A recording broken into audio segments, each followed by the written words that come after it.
Bonjour à tous, bienvenue à vous dans votre programme Ensemble c'est mieux. On vous espère en pleine forme en ce vendredi. Bah oui, allez, courage, c'est bientôt le week-end. En tout cas, nous, on est ravis de vous retrouver. Vendredi, c'est certainement le jour idéal pour penser au menu de la semaine prochaine. Et vous êtes là pour ça, Maud. Tout à fait, oui. Des menus simples, rapides et efficaces pour la semaine à venir. Et puis des petites astuces, toujours. Vous en avez toujours plein et on verra tout à l'heure. Céline, de quoi va-t-on parler avec vous ? Nous allons parler du film documentaire « Et je choisis de vivre ». Et ça, c'est dans le cadre de la Semaine nationale de la prévention de la mort inattendue du nourrisson. C'est un film poignant, vous le découvrirez dans quelques instants. Aujourd'hui, on va parler de santé et on va parler de téléconsultation. Un an après son remboursement par l'assurance maladie, la téléconsultation s'installe progressivement dans le paysage médical. L'an dernier, 60 000 téléconsultations ont été réalisées en France. Eh bien, nous ferons le point ce matin. Nous vous présenterons également le projet Plastic Lab qui est soumis au financement participatif sur la plateforme bretonne Kengo. Un projet original et durable, vous le verrez, ancré dans la région de Saint-Brieuc. Sans oublier notre ami Billy qui n'a pas pu s'empêcher bien évidemment de se rendre à la SPA de Rennes pour nous présenter un nouvel animal à adopter. Et ce matin, ce sera un petit chat comme vous le voyez. Tellement mignon, voilà. Allez, bienvenue à vous tous, bienvenue à vous en plateau. On est ravis de vous recevoir tous. On va parler donc de téléconsultation ce matin. Je vous propose tout de suite une petite introduction en images. Faudrait que j'aille chez le médecin, mais entre le temps d'y aller et le temps de poireauter dans la salle d'attente, bof. Moi, je suis passé à la téléconsultation, c'est hyper efficace. Si vous faites partie des 25% de Français qui n'ont encore jamais entendu parler de téléconsultation, eh bien, c'est tout simplement une consultation à distance par le biais d'une webcam. Autrement dit, plus besoin de se déplacer, il suffit d'être derrière son ordinateur, sa tablette ou même son smartphone connecté à Internet. Et depuis septembre 2018, c'est remboursé par la Sécurité sociale. Mais attention, pour cela, il faut remplir tout de même quelques conditions. Tout d'abord, ce n'est possible qu'avec un médecin qui vous connaît. C'est-à-dire que vous avez déjà consulté physiquement au moins une fois dans les 12 derniers mois. Deuxièmement, si ce téléconsultant n'est pas votre médecin traitant, il faut que celui-ci vous ait orienté vers lui. Sachez aussi que la téléconsultation est facturée au même tarif qu'une consultation normale, soit entre 23 et 58,50 € selon la spécialité et le secteur 1 ou 2. Elle est aussi remboursée de la même façon et vous pouvez également bénéficier du tiers payant. Comme pour une vraie consultation, le médecin peut aussi vous prescrire des examens ou vous faire une ordonnance, que vous recevrez au choix par mail ou par la poste. Alors, prêt à oublier la salle d'attente pleine de microbes ? Ça va pas nous manquer, la salle d'attente pleine de microbes. Allez, pour aller plus loin sur le sujet, on reçoit ce matin le docteur Antoine Lucas. Bienvenue à vous. Bonjour à tous. Docteur Lucas, vous êtes chirurgien vasculaire au CHU de Rennes. Et puis en face de vous, il y a Gérard Le Goff. Bienvenue également. Bonjour. Vous êtes membre de France Asso Santé Bretagne. Donc avec vous, on va vraiment faire un point global sur la téléconsultation. D'abord, docteur Lucas, dans votre discipline, quelle forme prend la téléconsultation ? Alors, ma discipline, et je ne vais pas en sortir, c'est celle de la chirurgie vasculaire, donc des maladies des artères et des veines. Ce sont donc des patients qui ont des plaies, souvent, des ulcères, tout le monde sait ce que c'est. C'est très douloureux, c'est très long à cicatriser, ça nécessite l'implication d'équipes. Et entre le moment de la chirurgie, où on va essayer de traiter la maladie, et le moment de la cicatrisation, il y a une prise en charge à l'extérieur de l'hôpital. Donc il y a déjà des communications à faire avec les équipes. Et le patient va être en maison de retraite, il va être en soins de suite, et il va falloir à ce moment-là le suivre. Alors plutôt que de le faire venir toutes les 3 semaines, de le faire se lever le matin, de le faire prendre un transport, effectivement on va faire du suivi de pansement à distance. Et la vraie valeur ajoutée là, de la télémédecine, c'est que il va être avec son infirmière ou avec son médecin. Et donc, il va y avoir une communication directe entre les équipes qui l'ont pris en charge au CHU et l'équipe qui le prend en charge à domicile. Ça, c'est la valeur ajoutée, parce que souvent, c'est un courrier. Là, ce sont des équipes qui connaissent bien le patient. Voilà. Et même à la limite, vous voyez, un chirurgien hospitalier, dans son infrastructure, celle du CHU, très complète, peut être un peu à côté de la plaque dans sa prescription par rapport à une institution qui n'a pas tous ces moyens-là. Donc, il y a de la discussion, il y a des échanges, et je pense que les patients en tirent bénéfice. Évidemment. Alors, il y a un intérêt économique également. Alors, il n'y a pas de transport. Il n'y a pas de transport. Il n'y a pas d'attente. Les ambulanciers ne doivent pas être très, très contents. Un petit manque à gagner. Le fait est qu'on réduit les coûts de transport. Et c'est pour des patients qu'on devrait voir souvent. Une consultation toutes les 15 jours ou toutes les 3 semaines. Donc, l'économie est quand même conséquente. Gérard Le Goff, j'ai envie de vous demander, vous êtes membre de France Asso Santé Bretagne, donc, qui forme tout un groupe d'associations de patients dont vous portez la voix. En tant que représentant des usagers, est-ce que vous constatez une défiance ou pas vis-à-vis de la téléconsultation ? Alors, il n'y a pas de défiance, il y a un petit peu cerner la téléconsultation, comprendre à quoi elle peut être utile. La téléconsultation ne pourra se mettre en place qu'avec le médecin. C'est le médecin qui déterminera si les conditions de la téléconsultation sont adéquates. Ouais. Le docteur Lucas l'a bien dit, c'est pas pour tout. Voilà, c'est pas pour tout. Il y a des réserves. Il y a des réserves. C'est par exemple des douleurs thoraciques, il n'est pas question de faire une téléconsultation. Donc il n'y a pas de défiance. Vous l'avez dit tout à l'heure, c'est pas encore trop connu en France. Oui, c'est ça. 60 000 téléconsultations réalisées l'an dernier.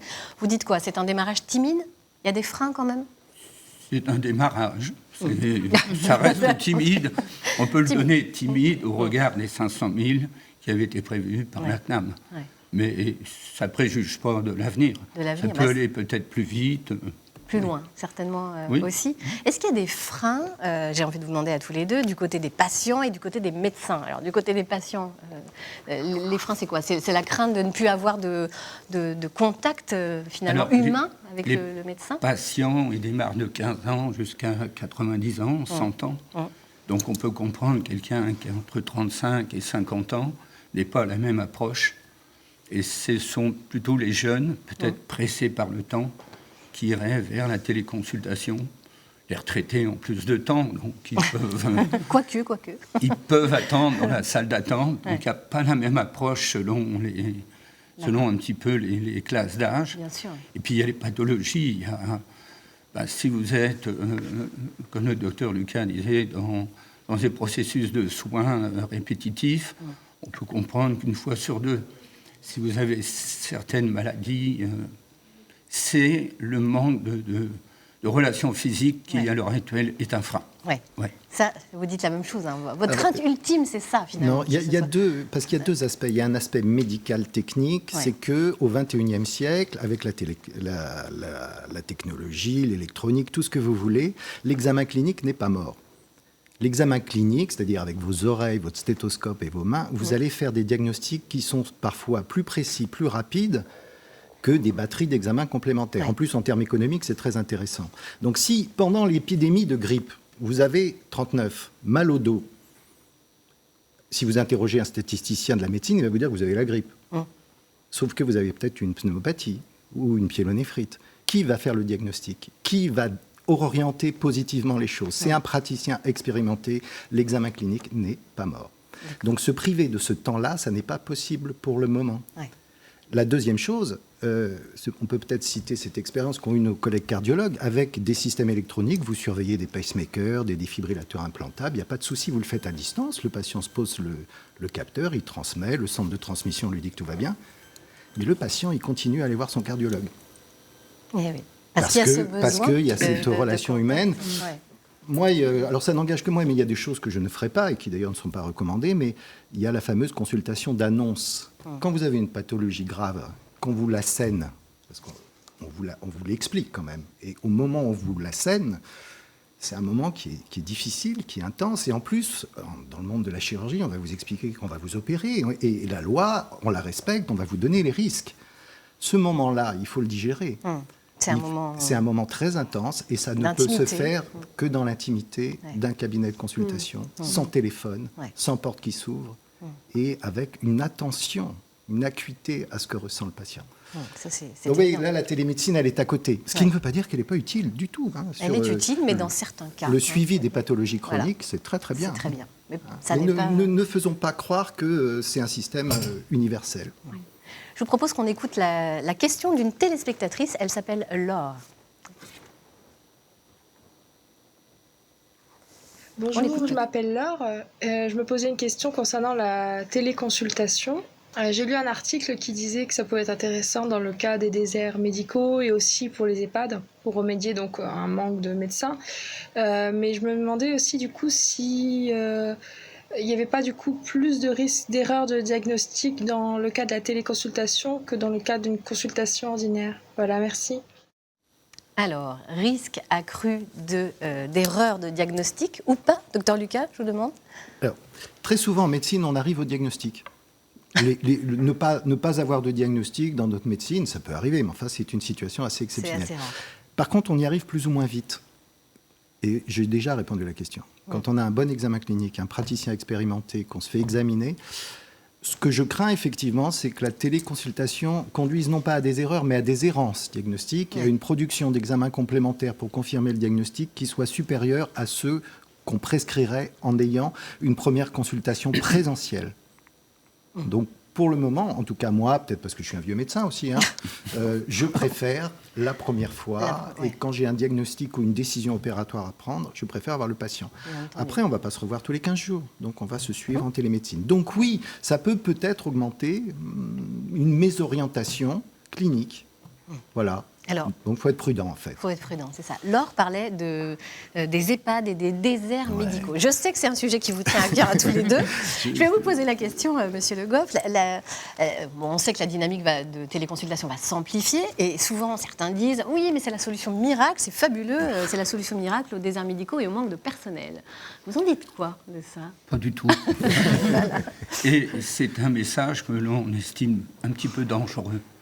Parce que si on estime, et si on prend pour fait acquis que ça va remplacer tout, eh ben on va arrêter toutes les autres mises en place de la médecine, telles que les maisons de santé dans les déserts médicaux. Ouais.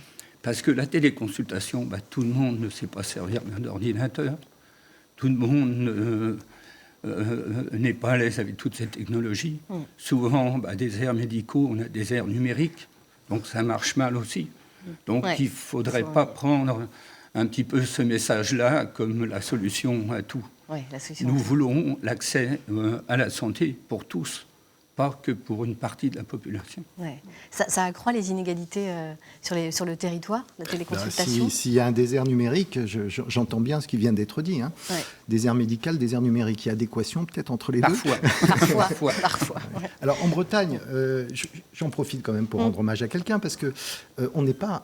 La téléconsultation en médecine, ça commence... il y a plus de 10 ans en Bretagne, entre Saint-Brieuc et Paimpol. C'est le docteur Cécile Moisan, chirurgien à Saint-Brieuc, qui a commencé ça. Donc on n'est pas en retard. En plus, on avait dans la région une infrastructure informatique de belle qualité, avec des réseaux. Ça ne répond pas à tous les besoins. Mais c'est formidable de ne pas déplacer des patients âgés, fatigués. Ça, c'est formidable, franchement. Et puis, ils sont dans leur environnement. Et on pourrait s'étonner, mais le patient regarde la caméra, il est parfois très âgé, vous leur dites bonjour, ils vous répondent bonjour docteur. Et il y a une communication qui s'établit. Donc ça marche.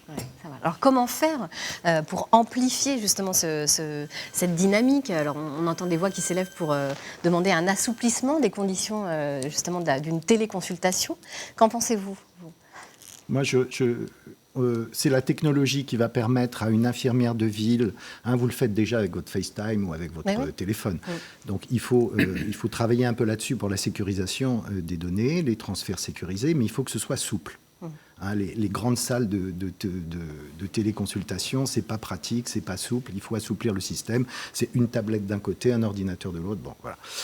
Par contre, les réserves que l'on met, elles restent valables. Il faut absolument qu'il y ait un contrôle d'un médecin traitant proche et qui fasse de l'exercice clinique ou d'infirmière expérimentée à côté du patient. Ça, moi, je vais pas voir le patient tout seul sans son infirmière. Bon, dans ma discipline. Il faut savoir que dans d'autres disciplines, par exemple, les psychiatres l'utilisent beaucoup. Mes collègues gériatres l'utilisent, je crois, pour leur consultation mémoire. Ils discutent avec le patient et ils en tirent des conclusions. Donc, on peut faire du diagnostic, mais il faut être prudent.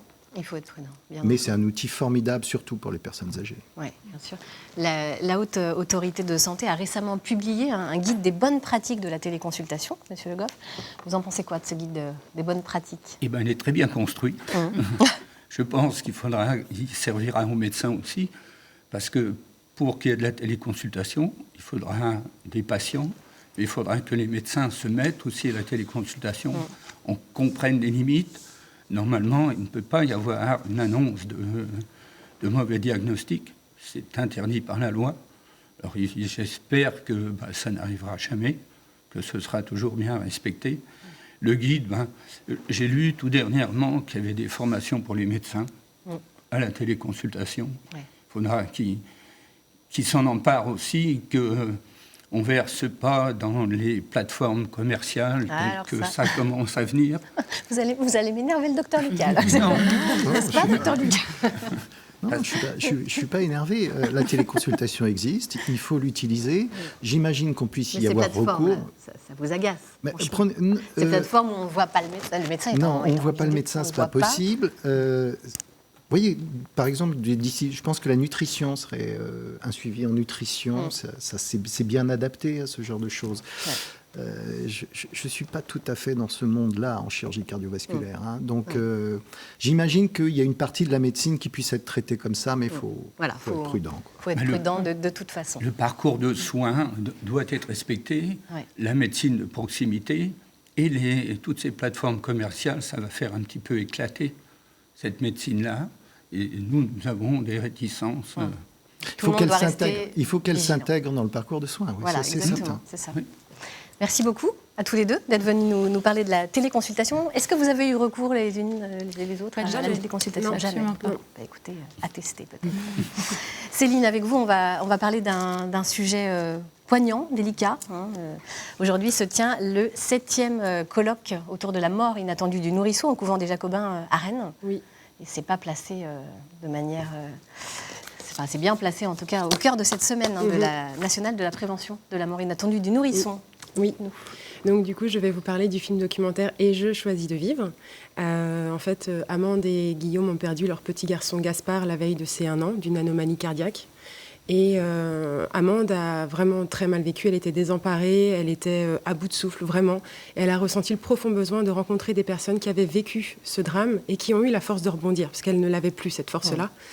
Et ces rencontres, ce parcours initiatique, elle a tenu à les filmer pour apporter des clés. Alors ce ne sont pas des vérités, ce n'est pas un guide pratique du deuil, mais c'est un partage d'expériences singulières qui sont source d'inspiration pour certaines personnes endeuillées.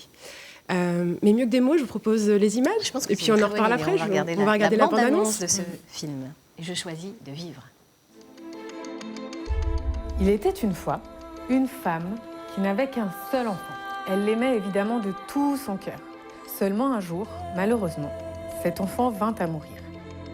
Moi, je sais qu'il a souffert cette journée-là et que c'est moi qui voulais pas qu'il s'en aille. Elle se sentit alors complètement envahie par la tristesse. Elle ressentait une douleur immense. Je peux pas dire aujourd'hui que j'ai vraiment accepté, quoi. J'aimerais bien pouvoir me dire qu'on peut se reconstruire. Elle voyagea de village en village. Elle parcourut tout le pays. Donc, comme tu m'as demandé, c'est des gens qui viendront à nous, des gens qui ont perdu un enfant, qui ont traversé cette épreuve et qui ont des choses à partager. On va passer par les plus beaux endroits de la Drôme. Et puis avoir quelques surprises sur le chemin. Pour toi, qu'est-ce que c'est la mort? Comment est-ce que tu as trouvé du soutien? Je me sentais coupable de vivre encore. Je donnerai tout pour ne pas avoir vécu cette épreuve. La souffrance était insupportable. Je voulais y mettre fin. Qu'est-ce qui a fait que tu as tenu justement jour après jour, qu'il y a eu d'autres pensées qui sont venues et qui étaient plus fortes que ça? Qu'est-ce qui t'a aidé à te reconstruire? Faire son deuil, pour moi, n'a absolument aucun sens, parce que ça suppose qu'on commence quelque chose et qu'on le termine. Il y a cette intelligence de ton esprit, de tout ton être, qui œuvre jour après jour à reconstruire, et ça va ouvrir des portes que tu penses fermées à tout jamais. Ou on passe nos jours à l'hôpital et en dehors à pleurer et à se faire plaindre, ou on fait la rigolothérapie. Les vivants ferment les yeux des morts, et les morts ouvrent les yeux des vivants. Je voudrais dire à tout le monde, mais oui, ça vaut le coup de vivre, ça vaut le coup d'accepter. Amande, fais tout ce que tu peux pour vivre.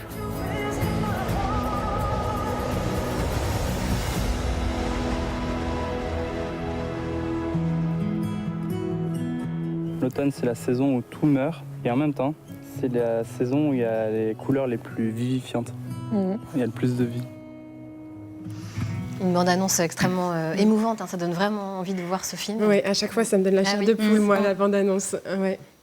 C'est vraiment un magnifique. sujet magnifique. Alors c'est un sujet de société extrêmement sensible qu'on préfère souvent taire, malheureusement. Vous avez raison, c'est vrai que le deuil est l'un des sujets, une des expériences de vie les plus partagées. Surtout mais quand paradoxalement, c'est tout petit. Oui, d'autant plus. Mais malheureusement, c'est un des sujets les plus tabous aussi. La mort, c'est pour beaucoup d'entre nous, et j'en ai fait partie, c'est la peur ultime dans la vie. Mais on est tous concernés malgré nous, alors pourquoi s'isoler? Pourquoi ne pas libérer la parole, partager nos peurs, nos peines, à décharger un peu la charge émotionnelle autour de ce sujet? En tout cas, ce film-là, c'est son objectif, c'est d'ouvrir le dialogue. Alors comment ce film a vu le jour? Racontez-nous un peu cette histoire. Vous avez peut-être reconnu Nance Thomaset dans la bande-annonce, aux côtés d'Amande. Nance qui est co-réalisateur des vidéos nues et culottées diffusées sur France 5, où ils partent sans argent et sans vêtements. Et le voyage est basé sur la solidarité, la générosité des personnes rencontrées sur le chemin. Je vous invite à regarder d'ailleurs ces vidéos superbes. Et Nance est un ami de lycée d'Amande. Donc quand elle lui a proposé, quand elle lui a suggéré son idée, son projet de film, il a dit oui tout de suite. Bien sûr, il lui a proposé de partir sur le concept de nuit culottée, mais avec des vêtements cette fois-ci. Pour Amande, c'était vraiment important de partir à pied, parce que c'est en marchant avec son compagnon, après le décès de Gaspard, qu'elle a eu cette idée-là, et près de chez elle, donc dans la Drôme. Et Nance, une fois que du coup ils étaient d'accord sur le scénario, il a contacté des producteurs. Il y a eu bien sûr des refus, il s'est heurté à tout ça parce que ce n'est pas vendeur, le sujet. Mais il en a parlé à Damien Boyer, qui est connu pour ses documentaires humanistes. Et il a rencontré Amande, il a eu un coup de cœur pour l'histoire. Et il a décidé de suivre le mouvement. Et c'est une démarche vraiment solidaire. C'est une aventure participative, solidaire, puisque pour financer la réalisation, ils ont organisé des conférences où il y a eu 1500 personnes à venir. Et en parallèle, il y avait du financement participatif qui a été un vrai succès. Il y a eu 2000 donateurs, ce qui fait que c'est la deuxième plus grosse levée de fonds pour un film, après le film Demain. Ce qui montre bien que ça concerne complètement. énormément de personnes. Et après, dans la diffusion même du film, pour continuer dans cette démarche solidaire, il faut appel à des personnes comme vous, comme moi, qu'ils appellent des ambassadeurs pour contacter les cinémas et proposer une projection avec un temps d'échange avec des associations. Donc le sujet concerne tout le monde et tout le monde peut être acteur de ce film. C'est une véritable aventure humaine. Alors le film est sorti le 5 juin dans les salles de cinéma. Quels sont les retours? Alors les retours, il y a eu 1800 séances réalisées, 38 000 spectateurs. Il est élu numéro 1 des documentaires sur allociné.com avec une note de 4,7 sur 5. Les critiques sont très bonnes, que ce soit des spectateurs ou des médias. D'ailleurs, Télérama dit rarement un film avait parlé du deuil avec autant de justesse. Et pour avoir été à plusieurs séances, je suis un peu fan, je peux vous confirmer que les témoignages après séance confirment ce propos. Ce film est plein de vie malgré le sujet du deuil et de la mort, que ce soit dans les paysages ou dans les témoignages. C'est vraiment très touchant, très beau. Ça fait du bien, en fait. Enfin, moi, ça me fait du bien. Est-ce qu'il y a des nouvelles dates de projection prévues en Bretagne, peut-être? Oui, alors il y a des dates de prévues, par exemple, à Rennes, au TNB, demain. Et ce sera diffusé le 26 septembre à Fougères et Concarneau, le 3 octobre à Vannes, le 13 octobre à Bru. Et toutes les dates sont sur allociné.com. Et c'est pas fini, on peut toujours en programmer si vous voulez être ambassadeur. Toutes les informations sont sur le site internet et jechoisidevivre.com. C'est un film qui va avoir une longue vie. Et en plus, l'aventure ne s'arrête pas là parce qu'ils vont aussi créer une plateforme d'accompagnement au deuil. Oui, ils se sont pas arrêtés au film. Ils ont aussi créé une association, une plateforme de contenu qui s'appelle Mieux traverser le deuil. Donc c'est un site internet avec des vidéos, des articles, un annuaire d'associations. Et puis une bibliographie aussi sur le sujet du deuil.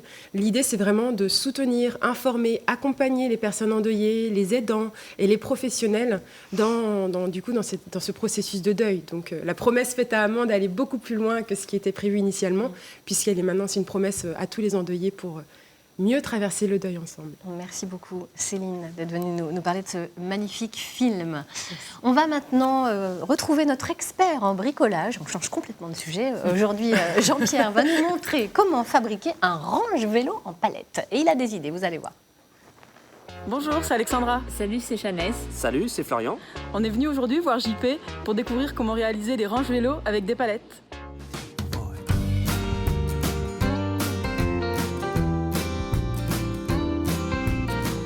Bonjour chat, Flo, Alex. Bonjour JP. Je vais vous montrer comment fabriquer un range-vélo avec une palette. D'accord.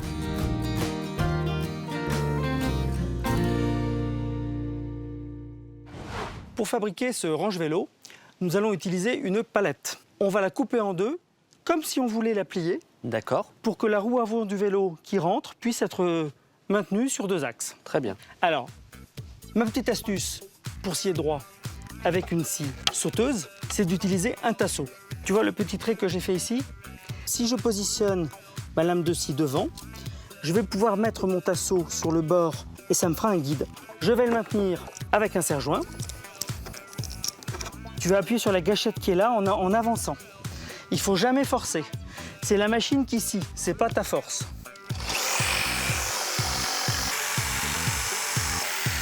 Voilà. Alors maintenant, nous allons retourner la palette pour scier les lames qui se trouvent de l'autre côté. Voilà.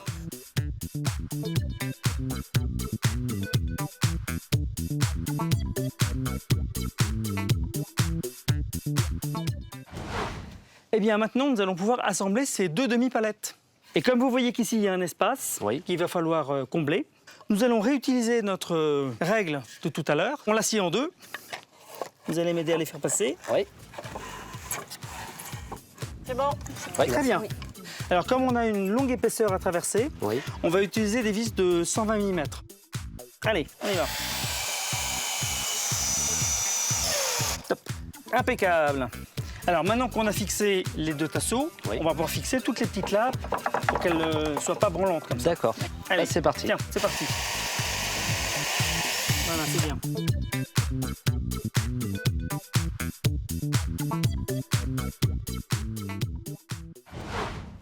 Nous allons passer à la peinture maintenant. Mon petit conseil, c'est utiliser une peinture direct bois. Du coup, on fait comment? Alors, tu te mets à l'extrémité et tu peins dans le fil du bois, dans le sens du bois. Et voilà, c'est terminé. Vous voyez qu'avec peu de choses, un petit peu de peinture pour faire de la couleur, on a un range-palette sympa. Vous n'aurez plus les vélos des enfants partout dans le jardin.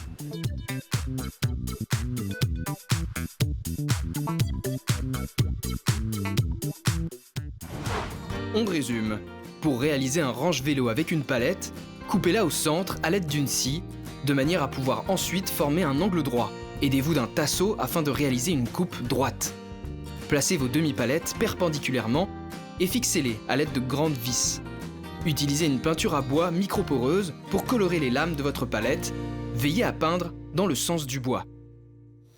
Et ben voilà une belle idée de récup. Transition toute trouvée vers Léa Seguin. Bonjour Léa. Bonjour. Vous êtes la cofondatrice du projet Plastic Lab. Et racontez-nous comment est née cette idée. Alors Plastic Lab, tout d'abord, nous sommes 2 donc, à l'initiative de ce projet-là. Et c'est né assez facilement, on va dire, dans notre quotidien. On s'est rendu compte qu'on consommait beaucoup de plastique. On a également vu des chiffres. On a découvert beaucoup de choses en quelques mois, quelques années. Enfin, depuis toujours, on est confronté à ça au quotidien. Vous avez fait un voyage aussi, un beau également, voyage. Également, oui. On a fait un voyage au Kyrgyzstan l'année dernière. Oui. Et on s'est rendu compte qu'il y avait même des étiquettes françaises ou autres. On ne sait pas si c'était déposé ou pas. Il y avait plein de plastique partout. Voilà. Ça vous a vraiment choqué. Exactement. L'Asie, en général, est très polluée. Céline, vous avez aussi constaté ça un peu dans les steppes ou dans des endroits vraiment vides. Il n'y a même pas de gens qui vivent là, mais il y a quand même du plastique qui est présent là. Donc ça, c'est flippant. Ouais.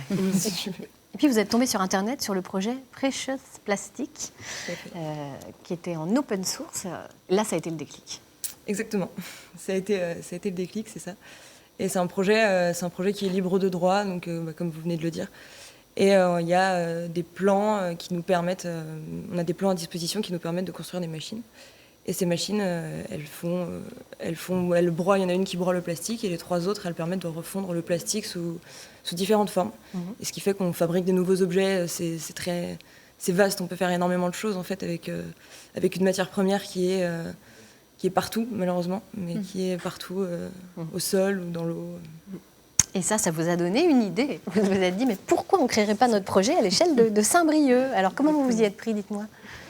Alors, pour l'instant, on est toujours au stade du financement participatif, qui va nous permettre de créer les machines. Donc, c'est-à-dire que l'argent récolté va nous permettre de construire ces machines-là, et ensuite, on va passer au stade de l'implantation, trouver un local dans Saint-Brieuc ou son agglomération, pour se lancer à collecter le plastique et ensuite le recycler avec ces machines. Ouais. Vous voulez créer quel type de machine, du coup?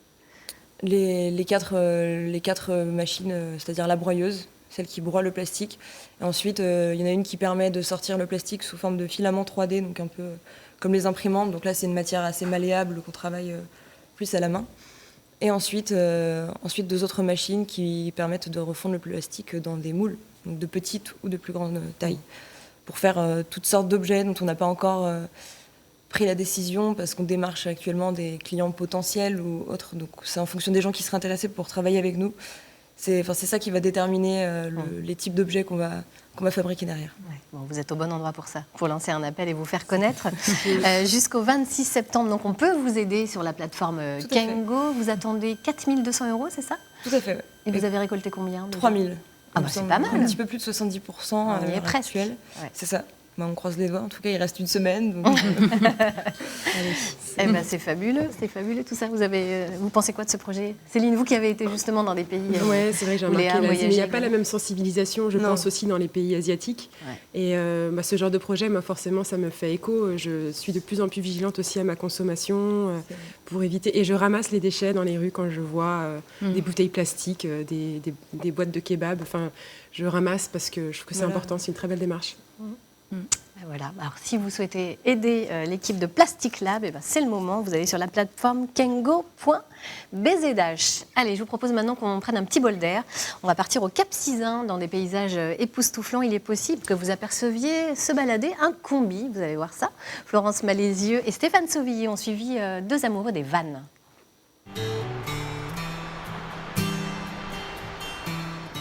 Des horizons à perte de vue au réveil, seuls au monde. Ariane et Gaëtan, passionnés de nature, ont décidé d'emboîter le pas des surfeurs américains, adeptes de voyage en van dans les années 70. Ils se déplacent au gré de leurs envies, de la météo et des spots qu'ils dénichent, avec leur propre combi qu'ils ont fait aménager il y a 4 ans. C'est l'arrière petit-fils du combi. Je ne sais pas si c'est un héritage ou si à un moment donné dans la vie on revient en se disant mais on pourrait avoir quelque chose de plus simple mais plus souple, plus de liberté, moins de contraintes. Tous les jours avoir un jardin différent, une vue différente et oui, on n'a pas une résidence secondaire, c'est le monde notre résidence secondaire. Ah nous on est des grands enfants nous de toute façon. De grands enfants rêveurs qui ont quand même un sens pratique hors pair. Ils ont conçu et personnalisé leur van pour en faire un espace de vie esthétique et fonctionnel. Souvent, en fait, les vannes aménagées ont une banquette qui coupe le milieu du van en 2. Ce plan-là, il permet à la fois de ranger du matériel de sport dans la longueur et ça permet aussi surtout d'avoir quand même de la place et de ne pas se marcher dessus, quoi. Ils sillonnent le Cap Sizun, dont Gaëtan est originaire, mais aussi le reste de la France une partie de l'année. Ce mode de voyage leur inspire toute une philosophie de vie. On a eu des vies professionnelles assez bien remplies, avec des horaires de bureau comme tout le monde, où tu travailles beaucoup, où tu pars de bonne heure, tu rentres tard, etc. Et aujourd'hui, on a décidé de vivre différemment, et vivre en van, ça te permet de vivre à notre rythme et pas au rythme des autres. Il est chouette celui-là aussi. Ils ont apprivoisé un rythme plus lent et apprécient de consommer local sur les marchés. On prend plus le temps, on a le temps de discuter avec les gens parce qu'on n'est pas pressé. Leur van est devenu aussi leur bureau. Ils ont créé leur société Van Lovers l'an dernier. Ils louent et vendent des vannes qu'ils conçoivent et font aménager et organisent des stages de vannes pour les nuls et des road trips. Une façon de créer toute une communauté. Et bien voilà 2 qui pourront faire de la téléconsultation, n'est-ce pas, docteur Lucas? Allez, on va maintenant parler de cuisine avec vous, Maude. Oui. Vous allez nous inspirer pour tous nos menus de la semaine prochaine. On va encore saliver. Ah oui, c'est redoutable de faire ça. Bon alors, pour lundi. Alors lundi, dites-nous. On va commencer par une salade César, mais comme une salade César, donc la sauce est un petit peu lourde, donc on va l'alléger en fait, avec une base de fromage blanc qui est battu, 0%, et vous ajoutez votre œuf dur, des anchois, normalement, à cette salade. C'est une salade César light, on va dire. Voilà. Et on privilégie de la volaille locale, avec le coucou de Rennes, qui est une variété d'espèces qui est un délice. du 19e siècle qui est arrivée ici. Exactement. Allez, en dessert, des financiers aux amandes, aux mûres. Donc on profite de la cueillette des mûres du dimanche en famille. On garde ces mûres, on les glisse dans un financier. En plus, les mûres, ça a des bienfaits. Donc on y va là-dessus. Parfait. Alors, pour mardi, Mardi, des tartines de chèvre et figues parce que c'est la saison et c'est un régal. Donc les salades, des fois on a une salade un peu flétrie, je ne sais pas si ça vous arrive. Ça peut arriver, oui. Voilà. Et du coup, cette salade, on la plonge un petit peu dans l'eau chaude, pas bouillante, mais un petit peu chaude. Ensuite, on la met dans l'eau froide, donc ça va faire un choc thermique, et on va récupérer une belle salade verte. Ah oui? Donc on peut faire ça avec toutes les herbes aromatiques. Du coup, je vais en merci pour l'explication, parce que c'est de l'anti-gaspi. Quand on fait un petit peu la tête, hop, on fait un petit choc thermique. Et on a encore appris quelque chose. En dessert, une tarte amandine aux abricots. Donc là encore, pour alléger votre pâte, et bien sûr, si on n'a pas le temps de faire une pâte feuilletée, on prend des feuilles de briques, on met un petit coup de beurre au pinceau, on les empile, 2, 3, et voilà. Et on a notre base. Et la crème amandine, on peut mettre une purée d'amandes qu'on trouve en magasin bio. Super. Mercredi, on est déjà à la moitié de la semaine. Mercredi. Alors le mercredi, des moules. Je crois que je vais dire c'est ravioli, mais non. C'est pas ravioli. Des moules au curry vert à la taille. Pourquoi aussi les moules en ce moment? On y va, c'est la saison parce que c'est les mois en R. Je ne sais pas si vous êtes au courant. Pour manger des moules, c'est comme les huîtres. Donc septembre, octobre, on y va, on est en pleine saison. En plus, ça ne coûte pas cher. Et c'est bon. Et c'est bon. Surtout, c'est bon. Voilà. Et pour ces moules à la taille, donc on va mettre un petit peu de gingembre. Donc ce gingembre, je ne sais pas comment vous l'épluchez, vous à la maison. Oui, plutôt à l'économe peut-être. À l'économe, oui. Et donc en fait, il suffit de prendre... Alors quelle est l'astuce? Avec une cuillère. Et voilà, là on voit bien. Ah ouais. Et voilà. Et alors, quel est l'intérêt du coup, par rapport au couteau ou à l'économe? Et en fait, avec l'économe, là, vous récupérez juste vraiment la peau et vous n'avez pas aussi la chair du gingembre qui part des fois dans l'économe. Et donc là, c'est vraiment rapide. Et si on n'a pas d'économe à la maison, on a forcément une cuillère ou même en vanne. Hop. Il y a sûrement une cuillère dans le vanne. Voilà. Donc, c'est chouette ça. Voilà, je ne sais pas si vous voulez essayer. Allez, notre docteur Lucas commence pour préparer le repas à râper son gingembre. On va parler du dessert. Voilà, donc des petites pêches infusées à la menthe. Donc on prend une menthe. Il va vite. Ça a l'air facile. Je peux vous dire voilà. Ça va tout seul. Vous avez beaucoup de donc on fait une petite verveine menthe poivrée qu'on infuse et qu'on laisse sur les pêches ou les abricots. On en profite, c'est les derniers de la saison aussi. Oh, chouette. Ah, mais il y retourne, le docteur. Ça sent bon, ça sent super bon. Pour jeudi, maintenant. Alors, jeudi, en fait, on va faire... Qu'est-ce qu'on fait jeudi? On s'intéresse aux lentilles. Allez, les lentilles corail. Oui, alors pour le lentille corail... Donc, je ne sais pas, pareil, les légumineuses, si vous les intégrez dans votre alimentation... C'est très bon. C'est très bon, c'est rassasiant, c'est pauvre en index glycémique, c'est bien ça, docteur? Oui. Ça. Donc, alors, certaines personnes ne digèrent pas trop ces lentilles corail. Donc, vous les laissez tremper une nuit, voire 2-3 heures, si vous n'avez pas de temps. Et vous rincez bien cette eau d'eau de lentilles qui va aider à la digestion. Ouais. Et puis le gingembre aussi, ça aide à la digestion. Et le gingembre. Donc le dalle de lentilles corail, on reprend un petit peu une base de gingembre, d'épices, avec des carottes, des épinards ou les premières blettes qui arrivent sur les marchés. Super, ça a l'air délicieux. Et en dessert? Et un fromage blanc local avec des poires, toujours des poires. Je suis toujours sur les fruits et légumes de saison. Oui, donc des poires et le miel le soir qui a un petit peu des bienfaits pour apaiser. Et même vous pouvez en glisser dans le bain aussi. Oh là là, parfait, tu penses à tout. Allez, on termine avec le vendredi. Alors le vendredi, une petite salade... de légère, de pastèque, de feta, s'il en reste bien sûr sur le marché. Et pour finir la semaine avec un petit clafoutis végétal. Donc à la place du lait traditionnel, vous pouvez remplacer par un lait d'amande et les cerises par des raisins ou des pommes que vous avez râpées ou à l'économe. Voilà, comme ça on a quelque chose de fondant et d'assez léger. Merci Maud, bon ça y est, on a faim. Bah voilà, oui, c'est ça. Vous optez pour quoi? Vous avez choisi quoi? Gérard Le Goff, qu'est-ce que vous prenez dans les idées? Les lentilles. Ah, très bien. Léa? Les moules. Les moules, bah oui, forcément. Moi, je vais finir d'expérimenter. C'est absolument certain, parce que c'est un produit qui me rebutait un peu, mais voilà. Et le parfum est formidable. Donc ouais. Vous vous rendez compte, vous avez conquis Dr Lucas avec le gingembre, incroyable. Et vous, Céline? Moi, j'ai toujours du mal à choisir parce que tout me fait saliver. Bah oui, donc, je vais prendre les recettes sur votre page Facebook et je vais m'y atteler peut-être très sérieusement la semaine prochaine. Vous avez tout compris. Vous retrouvez toutes les recettes de Maud sur notre page Facebook. Ensemble, c'est mieux. France 3, Bretagne. Moi, je crois que je vais essayer les moules au curry vers Taille ce week-end. Voilà, je vous en dirai des nouvelles. Allez, maintenant, je vous propose qu'on aille retrouver Billy à la SPA de Rennes avec un nouvel animal à adopter. Billy. Bonjour Jennifer. Bonjour. Ça va ce matin? Ça va très bien. Alors ce matin, on vous propose ce petit bonhomme à l'adoption qui s'appelle Shun. Shun. Alors attention, Shun, on vous le présente parce qu'il est diabétique, c'est ça? Exactement.